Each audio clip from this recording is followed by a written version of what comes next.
Okay students, तो start करते हैं हमारी फ्लैमिंगो बुक का थर्ड चैप्टर डीप वाटर, जिसको लिखा है विलियम डगलस ने।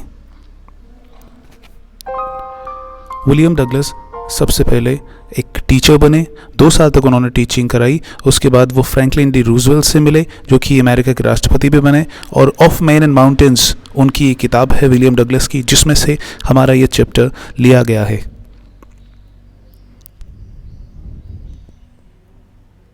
इस चैप्टर में हमें बताया गया है कि ऑथर जो हैं हमारे राइटर विलियम डगलस, वो लगभग डूब ही गए थे पुल में जब वो स्विमिंग करने सीखने गए। तो इसमें सबसे ज़्यादा बात की गई है फियर ऑफ वाटर की, पानी से जो उनको डर था उसकी बात की गई है।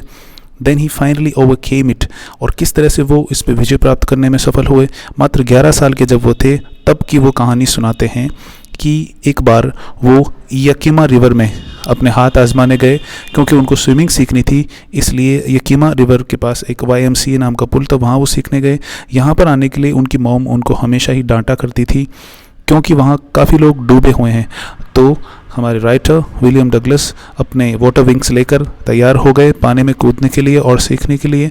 एक बार का उनका एक्सपीरियंस अपने पिताजी के साथ ये रहा कि वो एक नदी के किनारे समुद्र के बीच पर गए और वहाँ पर अपने पिताजी के पैर पकड़े वो खड़े थे, और उन्होंने अपने पिताजी को होल्ड कर रखा था, लेकिन फिर भी समुद्र की लहरें आई और उनको बहा कर ले गई और वो डूब गए समुद्र के पानी में सफ़ेद झागों के बीच में। उनके पिताजी ये सब देखकर हंस रहे थे, लेकिन उनको इसका बहुत ज़्यादा डर लगा और वो घबरा गए, और यही डर उनके जहन में हमेशा हमेशा के लिए बस गया। और वो जब भी पानी के नज़दीक जाते, विलियम डगलस को पानी से बहुत ज़्यादा डर लगा, और इस फियर को वो उन्होंने किस तरह से ओवरकेम किया, यही सब बताया गया है हमारे इस चैप्टर में, जिसका नाम है डीप वाटर।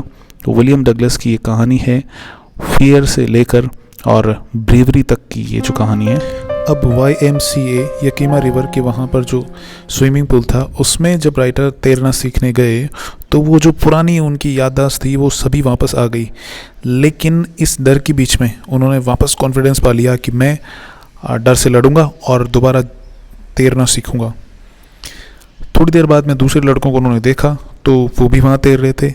इससे राइटर को थोड़ा कॉन्फिडेंस आया और उनकी कॉपी करके राइटर ने तैरना सीखना जो है शुरू किया, क्योंकि अब राइटर के पास वाटर विंग्स भी थे तो वो भी उसको बचा लेंगे डूबने से। तो इस तरह से राइटर को कॉन्फिडेंस आया और वो दोबारा तैरने के लिए तैयार हो गए।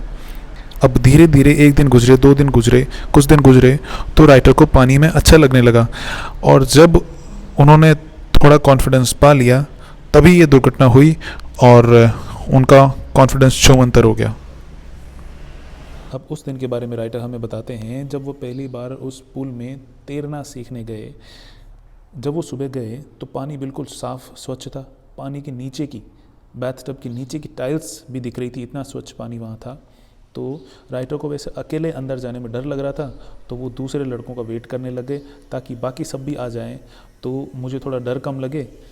बाकी और कोई तो आया नहीं, और थोड़ी देर में एक हट्टा कट्टा सा मजबूत सा 18 साल का लड़का, जो कि बहुत तगड़ा था, जिसकी बॉडी बिल्कुल बिसेप्स वाली थी, वो आया और वो कहने लगा राइटर को कि अगर मैं तुम्हें उठा के गिरा दूं तो तुम किस तरह से गिरना पसंद करोगे, मुंह के बल, पीठ के बल, या किस तरह से।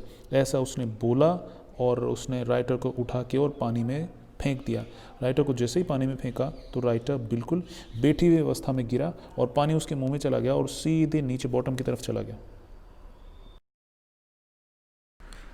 अब जब 11 साल के विलियम डगलस पेंदे के नीचे की तरफ जा रहे थे, तब वो कहते हैं कि डर से मेरे दिमाग ने काम करना बंद नहीं किया था। जब मैं बॉटम यानी कि पेंदे की तरफ जा रहा था तो मैंने एक प्लानिंग बनाई। मैं क्या करूँगा, जब मैं नीचे जाऊँगा और बॉटम पर जाकर मेरे पैर टच होंगे तो पैरों से जोर लगा के पुश करूँगा और सीधे ऊपर आ जाऊँगा, और एकदम से पानी के ऊपर आके ऊपर वाले सरफेस के ऊपर आके लेट जाऊँगा, और इसके बाद मैं तैरता हुआ पूल के किनारे तक पहुँच जाऊँगा। लेकिन क्या वाकई में ऐसा हुआ? जी नहीं, ऐसा बिल्कुल नहीं हुआ। जो 9 फीट का लंबा रास्ता था पेंदे तक, वो राइटर को ऐसा लगा कि जैसे वो 90 फीट हो, और पानी के बॉटम को छूते छूते तो उसकी सांस ही निकल गई।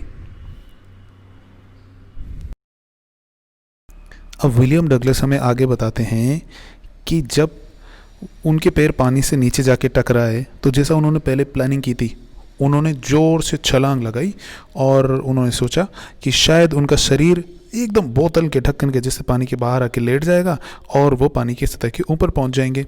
लेकिन ऐसा हुआ नहीं, हुआ जस्ट इसका उल्टा। वो धीरे धीरे स्लोली ग्रेजुअली ऊपर आए और आके जब उन्होंने आंखें खोली तो पता चला कि अभी वो पानी के सरफेस तक नहीं पहुँचे, बीच में ही कहीं अटके हुए थे। और उन्होंने चारों तरफ जब आंखें खोल के देखा तो पानी के अलावा और कुछ दिखाई नहीं दिया। राइटर डर गए, उन्होंने ऊपर हाथ बढ़ाए ताकि कोई रस्सी पकड़ में आ जाए और वो बच जाए, लेकिन ऐसा भी नहीं हुआ।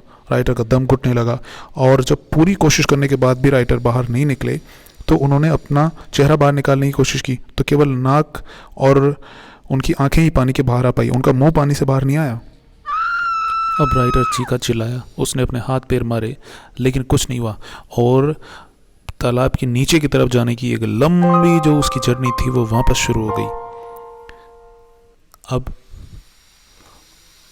क्योंकि उसको प्लानिंग पहले से याद थी, उसने कहा मैं क्या करूँगा, जब मैं नीचे जाऊँगा और बॉटम पर जाकर मेरे पैर टच होंगे तो पैरों से ज़ोर से लगाऊंगा, पुश करूंगा, जोर लगाऊंगा और सीधे ऊपर पहुंच जाऊंगा और एकदम से पानी के ऊपर आके पानी के सरफेस के ऊपर लेट जाऊंगा और इसके बाद मैं तैरता हुआ पूल के किनारे तक पहुंच जाऊंगा। लेकिन क्या वाकई में पहले जैसा ही हुआ? नहीं, इस बार तो वो बॉटम तक भी नहीं पहुंचा। इस बार तो बॉटम तक ही नहीं पहुंचा और नीचे की तरफ जब वो जा रहा था तो उसको ऐसा लगा जैसे वो जो पानी के सरफेस से बॉटम की डिस्टेंस है वो एंडलेस है, वो कभी ख़त्म ही नहीं होगी। फिर राइटर के सामने आया अंधकार और एक अनजाना सा डर उसको सताने लगा, एक ऐसा डर जिसे कोई नहीं समझ सकता अगर उसके खुद के साथ ऐसा एक्सपीरियंस नहीं हुआ हो तो। राइटर पानी के अंदर अपने आप को पैरालाइज्ड महसूस कर रहा था। उसने चीखने की, चिल्लाने की कोशिश की, लेकिन पूरी शक्ति लगाने के बाद भी वो चीख नहीं सका। अब उसके पास कुछ नहीं था करने को। उसकी हार्ट बीट चल रही थी और दिमाग उसका काम कर रहा था, लिविंग कंडीशन में था उसका दिमाग। इससे उसको ऐसा लग रहा था कि वो अभी मरा नहीं है, अभी वो जीवित है, ही इज़ अलाइव। अब इस भयानक डर के बीच में राइटर को एक बात याद आई, एक समझदारी की बात याद आई। क्या? कि जब वो बॉटम की तरफ जाएगा तो उसको याद रहना चाहिए कि उसको ज़ोर से अपने पैरों को पुश करना है और ज़ोर से छलांग मारनी है ताकि वो ऊपर पहुंच जाए। और कुछ ही देर में उसने बॉटम की टाइल्स महसूस की। जब बॉटम के ऊपर उसके पैर टच हुए तो राइटर को ऐसा लगा जैसे उसके पैर उनको अपनी आगोश में लेने को तरस रहे थे, जैसे टाइल्स तक पहुंचना चाहते थे ईगरली राइटर के पैर। जब उसने ज़ोर से छलांग मारी तो हुआ कुछ नहीं, अभी भी वो पानी के अंदर ही था। चारों तरफ उसने देखा आंखें खोल के तो पानी ही पानी था।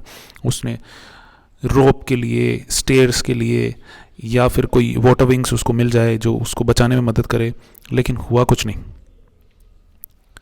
अब डर के मारे राइटर अंदर से पूरा हिल गया और कांपने लगा।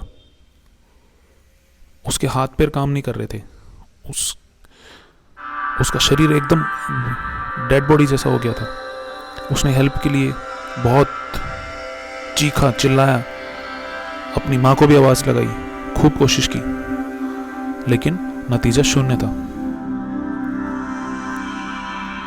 राइटर ने ऑक्सीजन लेने के लिए सांस खींची, लेकिन अंदर ऑक्सीजन नहीं जाके पानी गया। जो थोड़ी बहुत रोशनी उसको दिखाई दे रही थी वो भी गायब हो गई। अब अचानक से राइटर ढीला पड़ गया और उसके पैर कमज़ोर होने लगे। उसके दिमाग के सामने अंधेरा छा गया।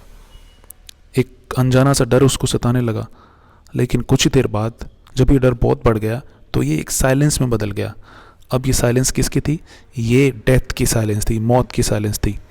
और जब डेथ, वो कहते हैं ना कि मृत्यु से नहीं डरना चाहिए, मृत्यु के डर से आदमी डरता है, मृत्यु से तो नहीं डरता। मौत आदमी को नहीं डराती है, हम मर जाएंगे ये इस बात का डर हमें डराता है। तो जब आदमी मौत की तरफ बढ़ता है तो उसका डर ख़त्म हो जाता है। क्यों? क्योंकि वो एक कॉम्बिनेशन बिठा लेता है डेथ के साथ में और उसको पता चल जाता है कि मैं अब मरने ही वाला हूँ। तो जो डेथ, ऐसा लगा कि डेथ उससे बात कर रही है और वो कह रही है कि डरने की कोई बात नहीं, अब सब बढ़िया ही बढ़िया है, अब तुम आराम से सो जाओ, अब तुम बहुत ज़्यादा थक गए हो, छलांग लगाने की तुम में शक्ति बची नहीं है और तुम अब मेरे साथ चलो। तो धीरे धीरे जैसे ऐसे राइटर को लग रहा था कि कोई उसको, या यूँ कहें कि डेथ ही उसको अपनी बाहों में लेके, और अब जैसे माँ कोमल कोमल हाथों से सहला रखती है वैसे ही वो सहलाते हुए उसको ले जा रही थी। राइटर ने सोचा कि अब मुझे सोना पड़ेगा, अब मैं सोऊंगा ही। और इमेजिनेशन में राइटर चला जाता है और उसकी ज़िंदगी का जो कर्टेन है, जो पर्दा है, वो गिर जाता है और उसकी ज़िंदगी इस तरह से ख़त्म हुई मान लेता है राइटर खुद। अब आगे क्या होता है ये हम देखेंगे इस कहानी के पार्ट 2 में।